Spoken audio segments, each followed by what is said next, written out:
অনেক নতুন ফ্রিল্যান্সাররা আমার কাছে আসে এবং অনেকে আমাকে ফেসবুকে জিজ্ঞেস করে যে ভাইয়া আমার পিসির কনফিগারেশনটা কেমন হওয়া উচিত, কত বাজেটে পিসি বানাবো নাকি ল্যাপটপ কিনবো।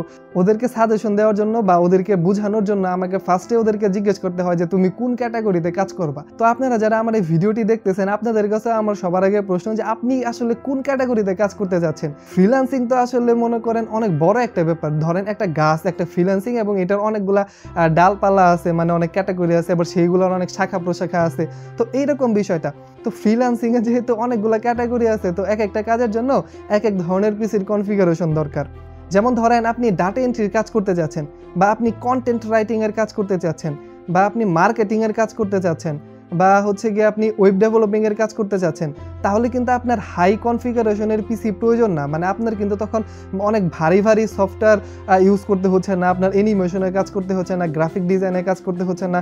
তখন কিন্তু আপনার অনেক ভারী জিনিস প্রয়োজন হইতেছে না, এবং আপনার কিন্তু তখন অল্প বাজেটের পিসিতেই কিন্তু আপনার কাজ হয়ে যাবে, কারণ আপনার ভারী ভারী সফটওয়্যার নাই। আপনার ডাটা এন্ট্রির কাজ করলে বা অন্যান্য এই টাইপের কাজগুলো করলে আপনার শুধু দেখা গেল যে টাইপিংয়ের কাজ করতেছেন, কোডিংয়ের কাজ করতেছেন, তাই না? আপনার তো ভারী সফটওয়্যারে কাজ করতে হইতেছে না, তার মানে আপনি কম বাজেটের পিসি দিয়ে কাজ চালাতে পারবেন। আবার ধরেন যে আপনি ঠিক করলেন যে আপনি গ্রাফিক ডিজাইনের কাজ করবেন, তো তাহলে কিন্তু আপনার আরেকটু হাই কনফিগারেশনে যেতে হবে, মানে আরেকটু বাজেটটা বাড়াইতে হবে। কারণ এক্ষেত্রে কিন্তু আপনার পিসিতে বা ল্যাপটপে আপনার ফটোশপ ইনস্টল থাকতেছে, ইলাস্ট্রেটর চালাচ্ছেন, আপনি অ্যাডোবি ইনডিজাইন চালাচ্ছেন, আপনি অ্যাডোবির আরও অনেক ভালো ভালো সফটওয়্যার চালাচ্ছেন। তো এইগুলা কিন্তু অনেক ভারী সফটওয়্যার, বিশেষ করে ফটোশপটা কিন্তু অনেক ভারী সফটওয়্যার। তো এইগুলা চালানোর জন্য কিন্তু আপনার ভালো কনফিগারেশনের পিসি প্রয়োজন হবে যদি স্মুথলি চালাতে চান। যদি আরেকটু লো কনফিগারেশনে চালান তাহলে এটা আপনি চালাতে পারবেন, কিন্তু আপনার দেখা যাচ্ছে যে স্লো করবে, বিভিন্ন সময় ল্যাগ করবে, কাজে 5 মিনিটের কাজ আপনার 7 মিনিট লাগতেছে, তো এইরকম আপনার লাগবে।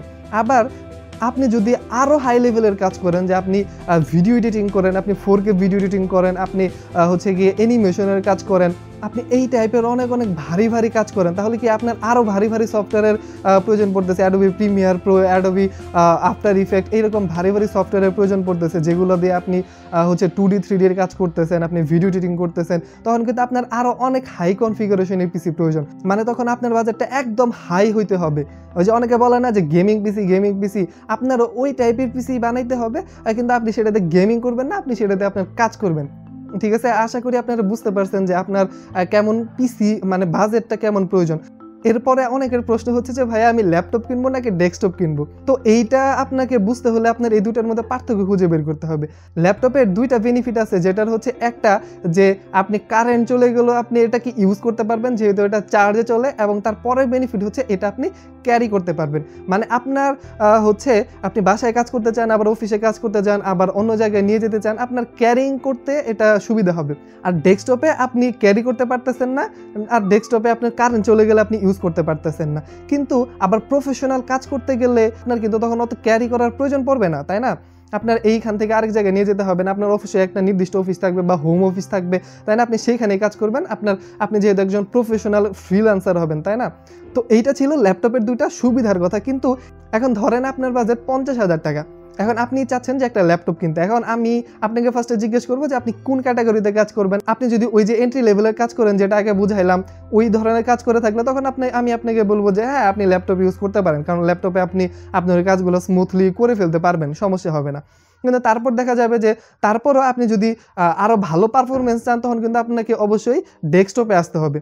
আপনি যদি আবার 50,000 টাকার বাজেটে গ্রাফিক ডিজাইন বা ভিডিও এডিটিং এর কাজ করতে চান, তখন কিন্তু আমি আপনাকে এক কথাই না বলবো যে না তোমার প্রয়োজন নাই। কারণ 50,000 টাকা দিয়ে আপনি ল্যাপটপ কিনলে যে পারফরমেন্সটা পাবেন, এই একই টাকা দিয়ে যদি আপনি একটা পিসি বানান, তাহলে তার থেকে 2 গুণ বা 3 গুণ বেশি স্পিড আপনি আপনার পিসিতে পাবেন, এবং আরও ভালোভাবে কাজ সম্পাদন করতে পারবেন।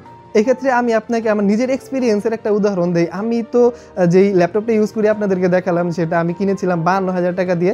কিন্তু এই ল্যাপটপটা কিনেছিলাম তখন আপনাদের মতোই চিন্তা ভাবনা করে যে এটা আমি ক্যারি করতে পারবো, এক জায়গা থেকে আরেক জায়গায় নিয়ে যেতে পারবো, অমুক বন্ধু ল্যাপটপ ইউজ করে, ঠিক আছে, তো ক্যারি করতে পারবো, এটা একটা সুবিধা আমার কাছে মনে হয়েছে, তো কিনছি। কিন্তু তখন কিন্তু আমি জানতাম না যে আসলে কি কাজ করব। এরপর যখন আমি কাজ শেখা শুরু করলাম, কাজ প্র্যাকটিস করা শুরু করলাম বা কাজ করতেছি, তখন কিন্তু আস্তে আস্তে দেখতেছি যে অনেক দিন ইউজ করার পরে, 5-6 মাস ইউজ করার পরে আমার যে কোরাই 5-এর পিসি, কিন্তু আমি কিন্তু ওই পারফরমেন্সটা আমার পিসিতে পাচ্ছি না। দেখা যাচ্ছে ফটোশপে আমি ইউজ করতেছি, মোটামুটি ফার্স্টের দিকে স্মুথ চলতেছে, কিন্তু ইউজ করতে করতে করতে কয়েক মাস পরে আবার স্লো হয়ে যাচ্ছে। আবার ওইটাতে যদি আমি ভারী ভারী কালার, ভারী ভারী গ্রেডিয়েন্ট টেক্সচার মানে ভারী ভারী যদি আমি প্লাগ ইন ইউজ করি তখন দেখা যাচ্ছে ওটা আরও স্লো হয়ে যাচ্ছে। ফার্স্টে দেখা গেল যে আমি মাল্টিটাস্ক করতে পারতেছি, কিন্তু 6 মাস 8 মাস পরে দেখা গেল যে এত টাকা দিয়ে কম্পিউটার কিনেও আমি এটাতে মাল্টিটাস্ক করতে পারতেছি না। দেখা গেল যে আমি ইলাস্ট্রেটর চালালে ফটোশপ বন্ধ রাখতেছি, বা ইলাস্ট্রেটর একটু হালকা, আবার দেখা গেল যে মেইনলি ফটোশপ যদি ইউজ করতে চাই তাহলে দেখা যাইতেছে যে আমি ক্রোম বা অন্যান্য যে ইলাস্ট্রেটর এই সফটওয়্যারগুলো আমি আর ওপেন রাখতে পারতেছি না, এগুলো আমি ক্লোজ করে দিতেছি। তাহলে কি তখন থেকে কিন্তু আমি আফসোস করি যে আগে যদি আমাকে কেউ সাজেশন দিত যে ভাই তুমি ডেস্কটপ কিনো, তাহলে আমি আগে ডেস্কটপই কিনতাম। তো এরকম করে চলতে থাকলো। আমি কিন্তু চাইলেই, আমার কাছে অনেক টাকা নেই যে চাইলে এখন আমি অন্য টাকা দিয়ে আমি ডেস্কটপ বানিয়ে ফেলি, তাই না? কিন্তু ওই টাকা দিয়ে যদি আমি পিসি বানাইতাম তাহলে কিন্তু আরও বেটার পারফরমেন্স আমি পাইতাম। দেখা গেলো যে 2 বছর পর আমি ওইখানে আরেকটা M.2 স্লট আপডেট করলাম, তারপর আরেকটু ফাস্ট হইলো, খুব স্মুথলি চললো। 3-4 মাস পরে আবার আগের মতো অবস্থা হয়ে গেলো, মানে স্লো কাজ করা শুরু করলো। দেখা গেলো যে আমি ক্লায়েন্টের একটা তাড়াতাড়ি আর্জেন্ট রিভিশন দিয়েছি, ওইটু করে ডেলিভারি করব। দেখা গেলো যে ওই সময় স্লো করলো ফটোশপ, যে কারণে ওই 5 মিনিটের কাজটা 15 মিনিট স্লোই করলো ওই জায়গায়। তাহলে তখন কিন্তু আপনার খুবই বিরক্ত লাগবে। এই বিষয়গুলো আপনার কিন্তু মাথায় রাখতে হবে ল্যাপটপ অথবা ডেস্কটপ কেনার আগে। তো এখন সব কিছু আপনাদেরকে বোঝানো শেষ। আপনারা ক্যাটাগরি ফার্স্টে চুজ করবেন, তারপরে আপনারা ডেস্কটপ কিংবা ল্যাপটপের জন্য আপনারা বাজেট নির্ধারণ করবেন, এবং তারপরে সবশেষে আপনাদেরকে আমি কিছু কথা বলতে চাই। সেটা হলো যে আপনাদেরকে আমি আমার যে ডেস্কটা দেখালাম, যে এখানে 1.5 লাখ টাকা বাজেটের পিসি ল্যাপটপ আছে। অনেকের একটা ল্যাপটপই, অনেকে ম্যাক ইউজ করে একটাই 2 লাখ টাকার উপরে, অনেকে এর থেকেও ভালো ভালো সেট আপ আছে, অনেকে 4-5 লাখ 10 লাখ টাকারও সেট আপ অনেকের আছে। কিন্তু এইখানে আপনাদেরকে আরেকটা বিষয় দেখতে হবে যে তারা কি এইটা দিয়ে শুরু করছে। এখন আমার যে 1.5 লাখ টাকার সেট আপ আছে, আমি কি এই টোটাল সেট আপটা নিয়ে শুরু করছি? শুরু কিন্তু করি নাই। এখন আপনি ফ্রিল্যান্সিং করতে চাচ্ছেন, আপনার দরকার ডুয়েল মনিটর সেট আপ, আপনার দরকার হাই কনফিগারেশনের পিসি, আপনার দরকার 2টা পিসি 3টা ল্যাপটপ, আপনার দরকার এসি রুম, আপনার দরকার সাজানো রুম, ভালো একটা ডেস্ক, ভালো চেয়ার। এইগুলো সব কিছু, দুনিয়ার সব কিছু নিয়ে আপনি ফ্রিল্যান্সিং শুরু করবেন, তাহলে কখনোই আপনি পারবেন না। কখনোই আপনার এগুলো অ্যারেঞ্জই হবে না, কখনো আপনার কাজও শুরু করা হবে না। আপনি ওই কাজ শুরু করব কবে এগুলা সেট আপ হবে করতে করতে আপনার দেখবেন যে সময় শেষ হয়ে গেছে।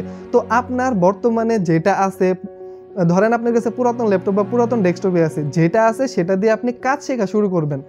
আপনার অল্প যে বাজেট আছে সেই বাজেটেই আপনি কাজ শেখা শুরু করবেন। বা দেখা গেলো যে আপনি কিনতে চাচ্ছেন এখন 30,000 টাকা আপনার বাজেট, কষ্ট করে দেখেন যে আর 10,000 টাকা বাড়ানো যায় কিনা। যেহেতু আপনি এখানে ইনভেস্ট করতেছেন, আপনি একটু ভালোভাবে ইনভেস্ট করেন, ঠিক আছে? আপনি দেখেন আরেকটু বাজেট বাড়িয়ে কিনে যাইতেছে কিনা, বা আপনি কিনে ফেলছেন, যেটা কিনে ফেলছেন সেটা দিয়ে আপনি কাজ করেন, কাজ শিখেন, তারপর আরও ভালো পর্যায়ে যান। তারপরে এক সময় দেখা যাবে যে আপনি আর্নিং করে আপনার টাকা দিয়ে আপনি ভালো পিসি বানাতে পারবেন, তখন আরও অনেক ভালো পিসি আপনি বানাইতে পারবেন, তাই না?